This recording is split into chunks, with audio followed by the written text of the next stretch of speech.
తర్వాత సంతోషం. దేని బట్టి సంతోషిస్తాం మనం?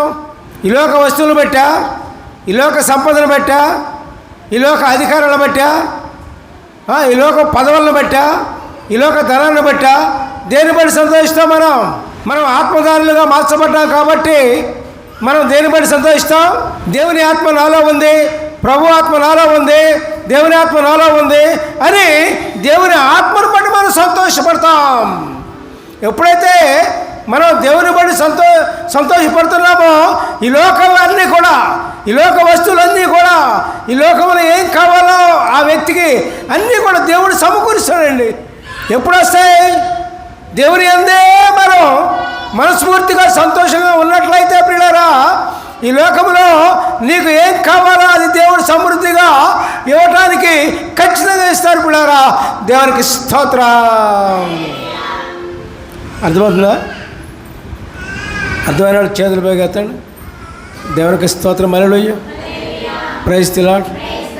అందుకనే మత్తయి 6వ అధ్యాయం 33వ వచనంలో ముందున రాజ్యమును నీతిని మొట్టమొదట వెతకండి, అప్పుడు సమస్తమును మీకు అనుగ్రహించబడును. ఆయన ఎతకపోతే భూలోకంలో ఏది దొరకదు. ప్రభుని ఎతకపోతే భూలోకంలో ఏది దొరకదు. దేవునికి స్తోత్రం. Hallelujah, praise the lord, praise the lord.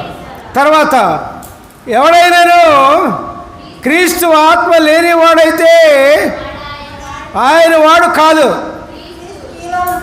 క్రీస్తు మీలో ఉన్న ఎడల మీ శరీరము పాప విషయమై మృతమైనది కానీ మీ ఆత్మ నీతి విషయమై జీవయుక్తమై ఉన్నది. హల్లెలూయా, ప్రైజ్ ది లార్డ్. కొంచెం కష్టమైన మాటలు, కష్టమైన ప్రసంగం, చాలా జాగ్రత్తగా విడమరిచి మీకు చెప్తున్నాను. జాగ్రత్తగా అర్థం చేసుకోండి. దేవునికి స్తోత్రం. Hallelujah, praise the lord. ఇంత కష్టమైన ప్రసంగాన్ని ఇంత విడమరిచి బయట ఎవరు మీకు చెప్పరు.